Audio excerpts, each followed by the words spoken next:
तो नमस्कार, आपका स्वागत है आज के एपिसोड में। आज हम बात करने जा रहे हैं इतिहास के सबसे सफल कॉन आर्टिस्ट के बारे में।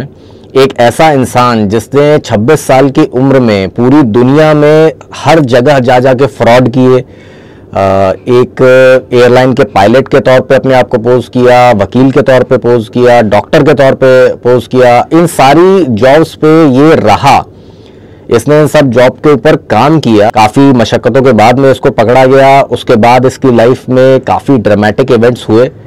इसकी लाइफ के ऊपर स्टीवन स्पीलबर्ग ने एक मूवी भी बनाई है जो बहुत ज्यादा सक्सेसफुल रही। मूवी का नाम है catch me if you can, और ये है फ्रैंक एबिगनॉल जूनियर की सच्ची कहानी।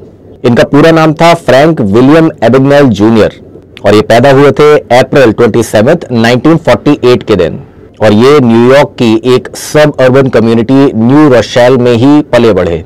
फ्रैंक जब उम्र में बहुत छोटे थे, 14 इयर्स के रहे होंगे, तब इनके माता पिता का तलाक हो जाता है। इनकी माता इन्हें छोड़ के चले जाते हैं और ये अपने पिता के साथ में रहते हैं। फ्रैंक के जेनेटिक्स कुछ इस तरीके के थे कि 15 साल की उम्र तक आते आते ही वो 6 फुट लंबे हो चुके थे और 100 किलो से ज्यादा वजन उनका हो चुका था। मतलब कोई भी इंसान अगर उन्हें देखे तो एक नजर में देख के ये नहीं कह सकता था कि वो मात्र 15 साल के हैं। वो एकदम एडल्ट के तरीके से दिखते थे। इनके पिता इनको न्यूयॉर्क के बहुत ही बेहतरीन जो सैलून्स होते हैं वहां पे लेके जाना शुरू कर देते हैं। अब यहाँ पे फ्रैंक एबिगनॉल पहली बार जो अमीर लोगों का लाइफस्टाइल होता है, जो उनकी हैबिट्स होती हैं, चीजें होती हैं, उनको देखते हैं, ऑब्जर्व करना शुरू करते हैं, और उनके मन में ये इच्छा जागती है कि इन्हें भी ऐसा ही बनना है।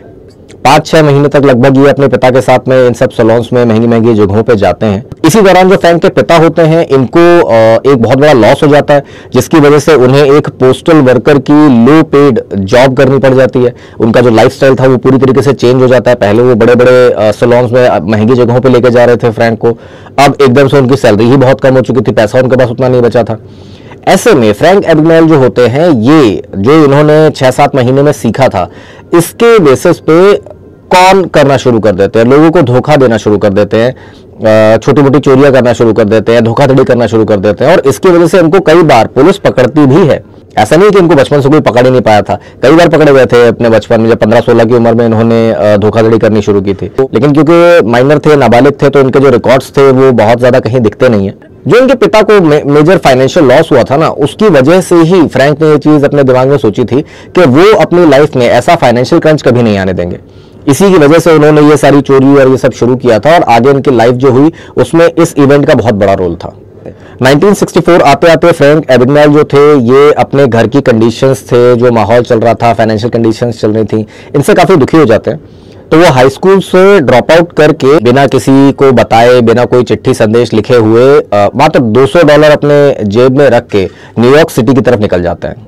न्यूयॉर्क पहुंच के फ्रैंक छोटे मोटे जॉब करते हैं जिसके लिए वो क्वालिफाइड थे। अब ऑब्वियसली न्यूयॉर्क जैसी महंगी शहर में अगर आप छोटे मोटे जॉब कर रहे हो तो सर्वाइव करना इतना इजी नहीं हो पाता।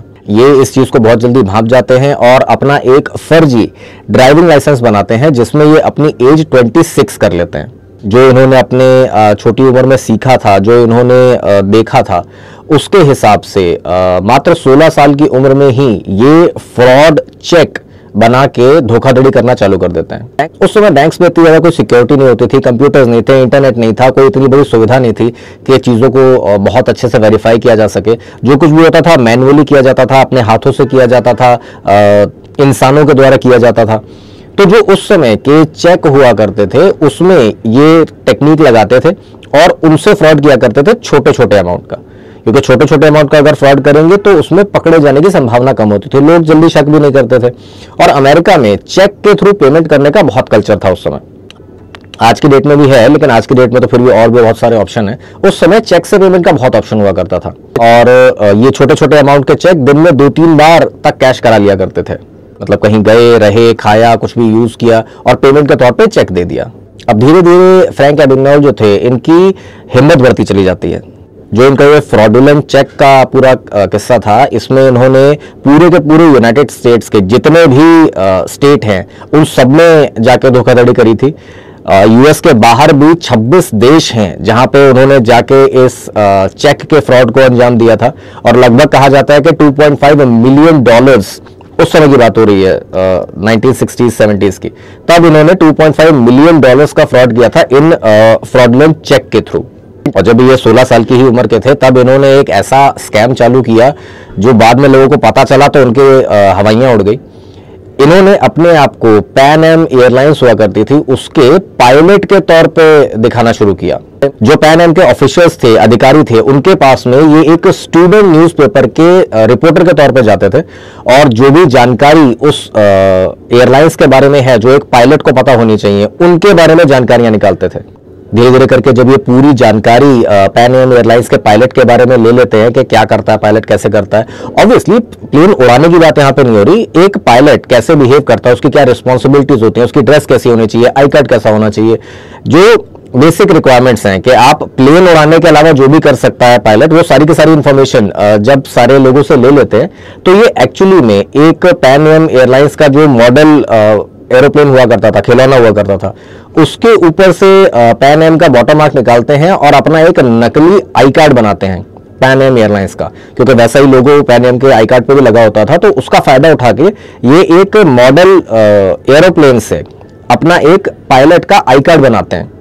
उस नकली आई कार्ड के बेस पे जो ये ऑफिशियल स्टोर्स होते हैं जहां पे पैन एम एयरलाइंस के पायलट्स की यूनिफॉर्म दी जाती थी, वहां पे उसको दिखा के एक्चुअली में जो ऑथेंटिक यूनिफॉर्म होती है पैन एम एयरलाइंस के पायलट्स की, वो वहां से लेके आते हैं, मतलब बिल्कुल उनके साइज की, उनके लिए एक यूनिफॉर्म लेके आते हैं। और फ्रैंक ने जो ये फ्रॉड किया था इसके पीछे बेसिकली सिर्फ एक रीजन था कि वो दुनिया में कहीं पे भी जा सके बिना रोक टोक के, क्योंकि एज ए पैसेंजर अगर वो कहीं पे भी जाएंगे तो उन्हें अपनी आईडी दिखानी होगी, माइनर है तो उनको और भी कई सारी फॉर्मेलिटीज करनी होंगी, उनकी रियल आइडेंटिटी भी सब जगह पता लगती रहेगी। अब वो तो फ्रॉड करके अपनी जिंदगी चला रहे थे, तो ऐसे में आइडेंटिटी छुपाने के लिए भी एक बहुत बड़ा रास्ता होता था, क्योंकि पायलट के तौर पे आपको बहुत सारे स्पेशल ट्रीटमेंट मिलते हैं। आपको पायलट के तौर पे अगर प्लेन में भेजा जा रहा है, एयरपोर्ट पे आप आ रहे हो, तो आपके लिए अलग फैसिलिटीज रहती हैं। और ये तो उस समय की बात हो रही है, इतनी ज्यादा सिक्योरिटी वैसे भी एयरपोर्ट्स पे नहीं हुआ करती थी, आगे भी इसका कहानी में बड़ा यूज होगा। लेकिन ये इस फर्जी पायलट का जो उन्होंने आईडी बना रखा था, पर्सोना बना रखा था, उसकी मदद से 2 साल के अंदर, मतलब 16-17 साल की उम्र में उन्होंने ये चालू किया था और 18-19 के जब ये होते हैं तब तक ये 26 कंट्रीज ट्रेवल कर चुके थे एज ए फेक पायलट। और ऐसा नहीं है कि प्लेन में पायलट के तौर पे जा रहे हैं तो ये प्लेन उड़ाते थे। कई बार ऐसा होता है कि पायलट को एक जगह से दूसरी जगह जाना हो, कनेक्टिंग फ्लाइट हो, कुछ हो, तो जो मेन पायलट्स हैं प्लेन वही उड़ाते हैं, लेकिन दूसरा कोई पायलट अपनी उस जिस एयरलाइन का वो पायलट है उस प्लेन से दूसरी जगह तक जा सकता है, ठीक है ना। तो उस चीज का फायदा उठा के ये प्लेन तो ओरिजिनल पायलट ही उड़ाते थे, ये बस कंपनी का पायलट हूं ये दिखा के एक जगह से दूसरी जगह जाने के मजे उड़ाते थे बस। 19 साल की उम्र आते आते लगभग 1 लाख किलोमीटर तक की हवाई यात्रा कर चुके थे, मतलब धरती के 40 चक्कर अगर कहे जाएं तो ये लगा चुके थे फ्री में। एक बार मायामी एयरपोर्ट पे इनको पकड़ भी लिया जाता है सस्पिशंस के आधार पे, क्योंकि उनकी कुछ हरकतें ऐसी हो गई थी जिसकी वजह से अथॉरिटी को उन पे शक हो जाता है। लेकिन तब तक ये एयरलाइन के अंदर कई सारे बड़े बड़े लोग थे, पायलट थे, अब जा ही रहे उससे रेगुलरली, इतने सालों से उसमें अगर ट्रैवल कर रहे हैं एज ए पायलट, तो बहुत सारे ऑफिशियल होते हैं जिनसे आपकी बात होती है, कॉन मैन तो ये थे ही, तो उनसे अपने कॉन्टैक्ट एक्सचेंज कर लिया, कुछ कर लिया। तो मायामी एयरपोर्ट के जो ऑफिशियल्स होते हैं उनकी बात कराते हुए पैन एम एयरलाइंस के अधिकारियों से, और वहां से छूट जाते हैं क्योंकि वो लोग वाउच करते हैं कि हाँ ये हमारे यहाँ का पायलट है, जबकि सब कुछ एक्चुअली धोखाधड़ी पे चल रहा था। लेकिन जब ये मायामी में पकड़े जाते हैं तो उसके बाद अब ये एयरलाइंस वाला अपना जो ये फ्रॉड था इसको थोड़ा कम कर देते हैं और एटलांटा जॉर्जिया में मूव हो जाते हैं। वहां पे डॉक्टर्स की एक कम्युनिटी थी जहां पे जाके ये दोस्ती करते हैं और उन लोगों को ये भरोसा दिला देते हैं कि ये एक पीडियाट्रिक डॉक्टर हैं। अब चार्मिंग पर्सनैलिटी के तो ये थे ही, तो ये डॉक्टर्स को विश्वास दिला देते हैं कि भैया मैं एक डॉक्टर हूं, लेकिन अभी यहाँ पे आए हूं, मेरे पास अभी कोई जॉब नहीं है। तो वहां के जो हॉस्पिटल के डॉक्टर्स थे वो इनको अपने हॉस्पिटल में आके काम करने के लिए इन्वाइट करते हैं कि आप हमारे यहाँ एज ए डॉक्टर वर्क करो। अब हॉस्पिटल में जाके ये वहां के जो रूल्स एंड रेगुलेशंस होते हैं, चीजें होती है, उनके बारे में स्टडी करना चालू कर देते हैं। मतलब एक्चुअली में ये जिस किसी भी प्रोफेशन में जाते थे, एक्चुअली उस प्रोफेशन की पढ़ाई नहीं करते थे, ये उस प्रोफेशन में रहने के लिए, दिखावा करने के लिए क्या क्या चाहिए होता है। मतलब एज ए डॉक्टर, ये डॉक्टर की पूरी पढ़ाई नहीं करेंगे कि किताबें पढ़ें, डॉक्टर क्या क्या करता है, कैसे दवाइयां लिखी जाती हैं, कैसे डॉक्टर बना जाता है, वो नहीं करते थे। ये डॉक्टर को हॉस्पिटल में क्या क्या करना होता है, क्या करते हुए दिखना चाहिए, जैसे कि राउंड्स लेने होते हैं डॉक्टर को, बैठ के मरीजों को देखना होता है, दवाइयाँ लिखनी होती हैं, इंजेक्शन लगाना होता है, क्या है, ऑपरेशन थिएटर कैसा होता है, एक्सेस कहां से होता है, कहां पे क्या चीज की जाती है, एक्चुअल ऑपरेशन कैसे करना है वो नहीं सीखा, लेकिन ऑपरेशन थिएटर का क्या शेड्यूल होता है।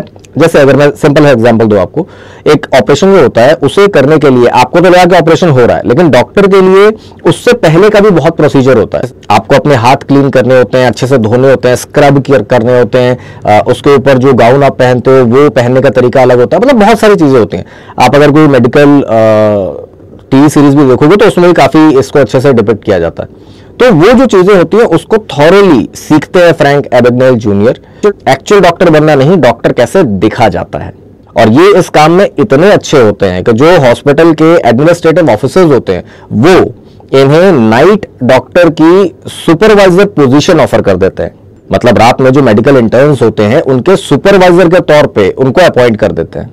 फ्रैंक एबेगनेल ने बाद में ये बात बताई थी कि वो डॉक्टर के तौर पे पोज तो करते थे, लेकिन एक्चुअल जो इलाज वाली चीज होती थी वो जो मेडिकल स्टूडेंट्स होते थे उनके ऊपर छोड़ते थे। खुद उन्होंने कभी कोई मेडिकल प्रोसीजर किसी पेशेंट के ऊपर नहीं किया, एक डॉक्टर के तौर पे पोज करते हुए।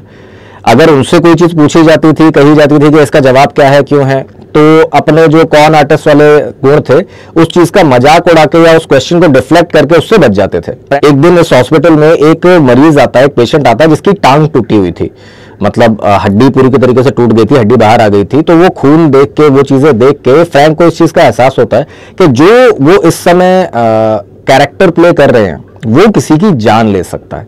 अगर कोई बहुत बड़ा एक्सीडेंट हो गया, कोई बहुत बड़ी प्रॉब्लम आ गई, केस आ गया जिसमें जीने मरने का सवाल उठ जाए, तो जो भी उसके आसपास खड़े हैं वो सबके सब मेडिकल इंटर्न्स हैं। एज ए सुपरवाइजिंग डॉक्टर उससे एक्सपेक्ट किया जाएगा कि वो सामने वाले की जान बचाए, और ऑब्वियसली वो डॉक्टर तो है नहीं, तो ये जो वो कर रहे हैं वो किसी की जान ले सकता है। तो जब फ्रैंक को लगता है कि उनका डॉक्टर बने रहना दूसरों की जान के लिए नुकसानदायक हो सकता है, तो वो वहां से मूव कर जाते हैं और चले जाते हैं ल्यूजियाना। जब ये पायलट के तौर पे काम कर रहे थे तब इनकी एक गर्लफ्रेंड हुआ करती थी जो ल्यूजियाना में ही रहती थी। ये वहां पे जाते हैं, अपनी उस गर्लफ्रेंड के साथ में रहना शुरू करते हैं, दोबारा से रिलेशन में आते हैं और उस गर्लफ्रेंड को ये कन्विंस कर लेते हैं कि वो पायलट तो हैं क्योंकि वो मिले ही उससे उस चीज के दौरान थे, लेकिन उसके साथ ही साथ में एक वकील भी हैं, लॉयर हैं, और ऐसे वैसे लॉ प्रोफेशनल भी नहीं है, हार्वर्ड ग्रेजुएट है। जो मशहूर हार्वर्ड कॉलेज है वहां से उन्होंने लॉ की डिग्री ले रखी है। ये उस जो फ्लाइट अटेंडेंट थी, स्टुअर्ट्स थी, उसको कन्विंस कर लेते हैं। और यही जो फ्लाइट अटेंडेंट थे ये फ्रैंक एबेगनेल को सलाह देते हैं कि क्योंकि वो एक आईवी लीग कॉलेज के ग्रेजुएट हैं, हार्वर्ड से उनको लॉ डिग्री मिली है, तो उन्हें ल्यूजियाना की जो बार एसोसिएशन है उसका एग्जाम देना चाहिए। मतलब ल्यूजियाना बार का जो एग्जाम है उसे वो अगर क्लियर कर लेते हैं तो वो ल्यूजियाना के डिस्ट्रिक्ट अटॉर्नी बन सकते हैं। और फ्रैंक एबेगनेल एक्चुअली में ये करते हैं। आज तक के जितने भी जॉब उन्होंने किए थे, चाहे पायलट बनना हो चाहे डॉक्टर बनना हो, वो सिर्फ उसकी एक्टिंग करते थे। यहाँ पे वो जो बार एसोसिएशन का उनका एग्जाम होता था, जो भी उनका लॉ एग्जाम होता है डिस्ट्रिक्ट अटॉर्नी बनने के लिए, उसके लिए एक्चुअली वो पढ़ाई करते हैं और पढ़ाई करके वो एग्जाम पास भी कर लेते हैं मात्र 2-3 हफ्ते के अंदर। इसी से आप अंदाजा लगा सकते हो कि कितना अच्छा तेज दिमाग होगा फ्रैंक एबेगनेल का। वहां के जो अटॉर्नी जनरल का ऑफिस था वहां पे उन्हें लीगल असिस्टेंट की जॉब भी मिल जाती है। लेकिन यहाँ पे फ्रैंक को थोड़ी दिक्कतें आने लगती हैं क्योंकि जो डिस्ट्रिक्ट अटॉर्नी का ऑफिस था यहाँ पे एक्चुअल हार्वर्ड ग्रेजुएट्स भी काम कर रहे थे। अब आप जिस कॉलेज के पढ़े हुए हो, अगर आपको कोई उसी कॉलेज का इंसान मिल जाए तो आप उससे दोस्ती जरूर करना चाहोगे, अपने कॉलेज की बातें करोगे, वहाँ की जो लाइब्रेरी है, वहाँ की जो कैंटीन है, वहाँ पे कैसे आते थे जाते थे, कॉलेज के जो प्रोफेसर्स थे उनके बारे में आप बात करना चाहोगे। तो वहाँ के जो एक्चुअल हार्वर्ड ग्रेजुएट्स थे वो फ्रैंक एबेगनेल से दोस्ती करना चाहते हैं क्योंकि उन्हें लगता है कि ये भी हार्वर्ड से है तो इसको तो बहुत सारी बातें पता होंगी, कई सारी चीजें होंगी जिसके बारे में हम इनसे बात कर सकते हैं। अब फ्रैंक एबेगनेल तो सिर्फ एक फर्जी डिग्री लेके आ रखे थे, वो एक्चुअली में हार्वर्ड थोड़ी गए थे कभी, तो उनको थोड़ी प्रॉब्लम आने लगती है यहाँ पे। इसी वजह से थोड़े ही समय में ल्यूजियाना छोड़ देते हैं और यूटा चले जाते हैं और वहां जाके डिसाइड करते हैं सोशियोलॉजी का प्रोफेसर बनना। यूटा की एक यूनिवर्सिटी थी, ब्रिंघम यंग यूनिवर्सिटी, वहां पे ये प्रोफेसर के तौर पे पोस्ट करने पहुंच जाते हैं और एज ए सोशियोलॉजी प्रोफेसर ये उस यूनिवर्सिटी में काफी समय तक काम भी करते हैं, सिर्फ फर्जी डॉक्यूमेंट्स के बेस पे। जब फ्रैंक पैन एम एयरलाइंस के पायलट के तौर पे पोज कर रहे थे, उस समय इन्होंने एक कॉन किया था, उस समय इन्होंने एक धोखाधड़ी का काम किया था, जिसमें उन्होंने एक कॉलेज में जाके पैन एम एयरलाइंस की फ्लाइट अटेंडेंट्स जो होती हैं उन्हें रिक्रूट करने का एक प्रोग्राम चलाया था, जहां पे ये नकली की 8 फ्लाइट अटेंडेंट्स को रिक्रूट भी करते हैं और इस नकली फ्लाइट क्रू को लेके ये एक यूरोप का प्रमोशनल टूर भी करते हैं। और ये पूरा का पूरा जो टूर था ये पैन एम एयरलाइंस के ऊपर ही मर देते हैं, मतलब जो पैन एम एयरलाइंस के एक्सपेंसेस का खाता था उसी में चढ़वाते हैं। और इस पूरे के पूरे खेल में ये $3 लाख की धोखाधड़ी करते हैं, जो चेक ये पास कराते हैं इवेंट और एक्सपेंसेस के नाम पे, उसमें $3 लाख की धोखाधड़ी करते हैं ये पैन एम एयरलाइंस के साथ में। मात्र 20 साल की उम्र में फ्रैंक एबिगनेल जो है ये इन सब चीजों से रिटायर होने की सोच लेते हैं। ये अपना नाम बदल देते हैं, आइडेंटिटी अगेन एक बार बदल देते हैं और फ्रांस चले जाते हैं। तो फ्रांस का एक शहर है मॉन्टप्लेयर, जहां पे ये जाके रहने लग जाते हैं। लेकिन 20 साल की उम्र तक आते आते ये बहुत सारे कांड कर चुके थे। तो जो अमेरिका की फेडरल ब्यूरो ऑफ इन्वेस्टिगेशन है, FBI है, इसके बहुत सारे लोग थे जो फ्रैंक एबिगनेल को पकड़ने के बहुत करीब आ गए थे। सबसे ज्यादा अगर कहा जाए तो एक FBI एजेंट हैं शे, जिनका नाम लिया जाता है कि उनका सबसे बड़ा योगदान था फ्रैंक एबिगनेल को पकड़ने के पीछे। कई साल तक शे जो हैं ये एबिगनेल के पीछे पड़े रहते हैं। कई क्लोज कॉल होती हैं इनके बीच में, जिसमें ऑलमोस्ट ये पकड़ने ही वाले थे फ्रैंक को, लेकिन फिर फ्रैंक बच जाते हैं। पहली बार जो फ्रैंक एबिगनेल पकड़े जाते हैं वो पकड़े जाते हैं यहाँ फ्रांस में ही, और यहाँ पे लगभग ये 6 महीने का एक टाइम सर्व करते हैं फ्रेंच जेल में, जिसमें FBI का कोई हाथ नहीं होता। लेकिन इसके बाद फ्रैंक एबिगनेल को FBI भी गिरफ्तार करते हैं, अमेरिका लेके आते हैं। लेकिन जिस फ्लाइट में फ्रैंक एबिगनेल को लेके आया जा रहा था, उसकी जो किचन गैली होती है उसके थ्रू फ्रैंक एबिगनेल जो है वो प्लेन से निकल के भाग जाते हैं। एक्चुअली में वो जब प्लेन रनवे पे उतरता है तब इस गैली के थ्रू नीचे आते हैं और रनवे पे पैदल दौड़ते हुए FBI की चंगुल से भाग जाते हैं। इसके बाद कई हफ्तों तक ये गायब रहते हैं, कोई उनको पकड़ नहीं पाता। लेकिन फिर ये मॉन्ट्रियल एयरपोर्ट से एक जगह जाने की फ्लाइट पकड़ रहे थे, जहां पे इनको एयरपोर्ट पे पकड़ लिया जाता है। उसके बाद इन्हें एटलांटा के एक फेडरल डिटेंशन सेंटर में भेजा जाता है और वहां पे ये उस जेल से भी भागते हैं। लेकिन उस भागने की जो कहानी थी वो बहुत इंटरेस्टिंग है। जब फ्रैंक एबिगनेल को इस जेल में लाया गया था तो उनके पेपर ट्रांसपोर्टेशन में थोड़ी कोई गलती हो जाती है। तो जो प्रिजन गार्ड्स थे उन्हें ये एक्चुअली में पता नहीं चल पाता कि फ्रैंक एबिगनेल की हिस्ट्री क्या है। फ्रैंक एबिगनेल अपने आप को एक प्रिजन इंस्पेक्टर के तौर पे पोज करते हैं कि वो एक प्रिजन इंस्पेक्टर हैं जो यहाँ पे खुफिया तरीके से आए हुए हैं। अब फ्रैंक ऐसे मौके का फायदा ना उठाएं ऐसा तो हो ही नहीं सकता। तो वो अपनी एक एटलांटा की गर्लफ्रेंड थी जीन सीबिंग, उससे कांटेक्ट में आते हैं और इस जेल से भागने का प्लान बनाने लगते हैं। ये अपनी इस गर्लफ्रेंड को, सीबिंग को, ये चीज बोलते हैं कि वो एक रिपोर्टर के तौर पे एक पुलिस इंस्पेक्टर से मिले और पुलिस इंस्पेक्टर का जो ID कार्ड होता है उसके बारे में पूरी जानकारी लें। जो उनका आई कार्ड होता है वो अगर किसी तरीके से सैंपल के तौर पे अपने पास ला सके तो भी बहुत बढ़िया होगा। और इनकी जो गर्लफ्रेंड थी जीन सीबर्ग, वो ऐसा ही करती है। फ्रैंक की जो गर्लफ्रेंड थी जीन सीबर्ग, इनके पास में एक FBI एजेंट भी आते हैं पूछताछ करने के लिए। और जैसा आपने कई बार देखा होगा, जाते समय वो अपना एक विजिटिंग कार्ड उनको दे के जाते हैं कि कोई खबर मिले तो उनको बताया जाए। तो जो ये फ्रैंक एबिगनेल की गर्लफ्रेंड थी, ये उस FBI एजेंट के आई कार्ड की कॉपीज बनवाती हैं, 500 कॉपीज, लेकिन उसमें फोन नंबर बदलवा देती हैं। जो प्रिंट कर रहे थे उस कार्ड को, उनको बोलते हैं कि वो उस FBI एजेंट की डॉटर हैं और नए फोन नंबर के साथ में उनका ये आई कार्ड छपवा के उन्हें सरप्राइज देना चाहते हैं। और जो फोन नंबर उन्होंने इसमें लिखवाया था वो एक मॉल का जो पे फोन होता है उसका नंबर था। अब जो FBI एजेंट का फर्जी कार्ड उन्होंने बना रखा था, जो पुलिस का इंस्पेक्टर होता है उसका जो फर्जी कार्ड उन्होंने बनवा रखा था, वो दोनों लेके जीन सीबर्ग पहुंच जाती है फ्रैंक एबिगनेल के जेल में। अब ये दोनों कार्ड जब जीन फ्रैंक को देती है तो फ्रैंक इन कार्ड की मदद से जितने भी प्रिजन के गार्ड थे, जो वहां के वार्डन वगैरह थे, उनको ये कन्विंस करा देते हैं कि वो एक्चुअली में एक प्रिजन इंस्पेक्टर है जो वहां पे एक स्पेशल असाइनमेंट के तौर पे आए हैं। क्योंकि अगर कोई बंदा वहां पे उन कार्ड के ऊपर लिखे हुए फोन नंबर पर फोन करके कंफर्म भी करेगा तो वो सारे के सारे फोन तो पे फोन पे जाने हैं जहां पे उसकी गर्लफ्रेंड खड़ी हुई थी, वेरीफाई करने के लिए कि हाँ ये एक्चुअली में इंस्पेक्टर हैं।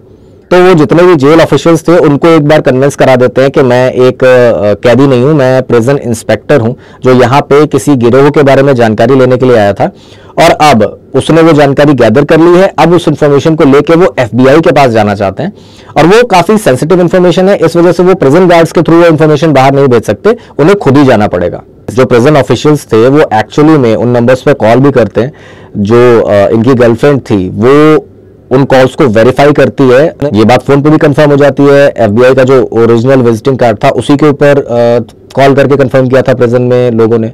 इसके बाद में फ्रैंक की गर्लफ्रेंड जो सीबर्ग थे वो प्रिजन में आते हैं, फ्रैंक को रिसीव करते हैं और बाइज्जत उस जेल से चले जाते हैं। ऑब्वियसली थोड़े समय के बाद में जो जेल अथॉरिटीज थी उनको सच्चाई का पता चल ही जाता है और फिर से इनको ढूंढा जाना चालू किया जाता है, लेकिन कई महीने तक ये गायब रहते हैं, किसी के पकड़ में नहीं आते। तो कई महीनों के बाद में न्यूयॉर्क का ही एक वॉल्डॉर्फ ऑस्ट्रिया होटल है जिसके बाहर इनको फिर से पकड़ लिया जाता है। और ये पकड़े जाने की कहानी भी काफी इंटरेस्टिंग है कि ये जो फ्रैंक एबिगनेल थे ये इस होटल के बाहर खड़े हुए थे, किसी का इंतजार कर रहे होंगे। वहां पे दो सादी वर्दी के पुलिस वाले थे, मतलब यूनिफॉर्म में नहीं थे, सादे कपड़ों में दो पुलिस वाले थे, वो हॉट डॉग खा रहे थे।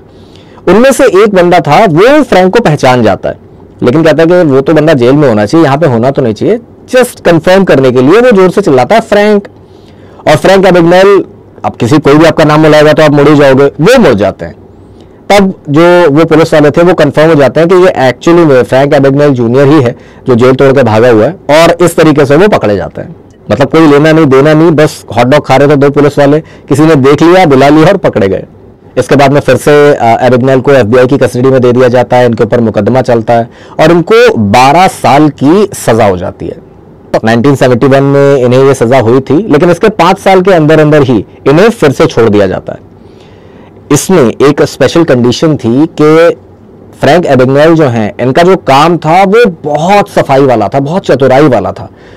बहुत सारे FBI एजेंट्स थे, पुलिस वाले थे, बहुत और डिपार्टमेंट्स के लोग थे जिनको इन्होंने बेवकूफ़ बनाया था बहुत सफाई से। बताया ही मैंने आपको कैसे कैसे इन्होंने काम किया था अपनी लाइफ में। तो इनको FBI वाले ही एक ऑफर देते हैं कि अगर आप हमारी मदद करते हो, जो जालसाज लोग हैं, जो फ्रॉड करने वाले लोग हैं, उनको पकड़ने में अगर आप हमारी हेल्प करते हो तो आपको जेल से छोड़ दिया जाएगा। और इसी शर्त पे उन्हें 5 साल के बाद में छुट्टी भी मिल जाती है। और उस समय जब इन्हें छोड़ा गया था ये मात्र 26 साल के थे, मतलब 16 साल की उम्र में इन्होंने ये सारे काम शुरू किए, 26 साल तक आते आते खत्म हो गए। इनका पूरा का पूरा जो क्राइम का कैरियर था वो मात्र 10 साल का था और मात्र 26 साल की उम्र थी। 26 साल की उम्र में 10 साल का क्राइम का कैरियर इन्होंने बना लिया, जिसमें ये एक पायलट बने, ऑफिशियली पायलट के तौर पे उन्होंने कई जगह पे ट्रैवल किया। ये एक डॉक्टर बने, ऑफिशियली एक हॉस्पिटल में जो स्टूडेंट डॉक्टर्स होते हैं उनके सुपरवाइजर के तौर पे काम किया। ऑफिशियली एक कॉलेज के प्रोफेसर रहे, वहां पे लोगों को पढ़ाया है इन्होंने। ऑफिशियली एक डिस्ट्रिक्ट अटॉर्नी के ऑफिस में वकील के तौर पे रहे। जेल जाने के बाद ऑफिशियली एक पुलिस वाले के तौर पे पोज किया और जेल से बाहर निकले। मतलब इतने सारे कैरेक्टर्स इन्होंने अपनी असली लाइफ में प्ले किए हैं कि कोई शायद पिक्चरों में भी क्या ही प्ले करेगा। 1980s में फ्रैंक अपनी एक बुक भी पब्लिश करते हैं जिसका नाम था catch me if you can. और जैसे ही ये बुक रिलीज होती है, मशहूर हॉलीवुड डायरेक्टर स्टीवन स्पीलबर्ग इसके सारे राइट्स खरीद लेते हैं। इसके बाद में एबिगनेल जो है ये एक कंपनी बनाते हैं, एबिगनेल एंड एसोसिएट्स, जिसके थ्रू ये जो प्राइवेट कंपनी होती हैं उनको कंसल्टेंट के तौर पे सुविधाएं देते हैं कि किस तरीके से वो फ्रॉड से बच सकते हैं। FBI में ही जब ये एक अंडरकवर ऑपरेशन पे काम कर रहे थे तो ये अपनी वाइफ से मिलते हैं, फिर इनकी शादी होती है, 3 बच्चे भी होते हैं। और जो इनके बच्चे थे उनमें जो सबसे बड़ा इनका बेटा था वो एक्चुअली में बड़ा होके FBI एजेंट बनता है। इनका खुद का जो बेटा है वो आज की डेट में FBI एजेंट है। 1980s में ये अपनी एक बुक पब्लिश करते हैं, एक को ऑथर थे इनके साथ में जो इनका इंटरव्यू लेते हैं, उनके साथ में मिलकर अपनी एक बुक पब्लिश करते हैं जिसका नाम था catch me if you can. Hollywood के मशहूर डायरेक्टर स्टीवन स्पीलबर्ग उसी समय इसके राइट्स खरीद लेते हैं और ईयर 2002 में इसी नाम से एक मूवी बनाते हैं, catch me if you can. बहुत ही अच्छी मूवी है, मैं जरूर रेकमेंड करूंगा, अगर आप चाहें तो उसे देख सकते हैं। तो ये था आज का एपिसोड फ्रैंक एबिगनेल के बारे में, दुनिया का सबसे सफल कॉन आर्टिस्ट जिसने 26 साल की उम्र में 10 साल का कैरियर बनाया, बहुत सारी चीजें करी, फाइनली अपनी लाइफ को पूरी तरीके से बदला, एक सभ्य समाज का हिस्सा बना। अब हम आपसे मिलेंगे अगले एपिसोड में, तब तक के लिए नमस्कार।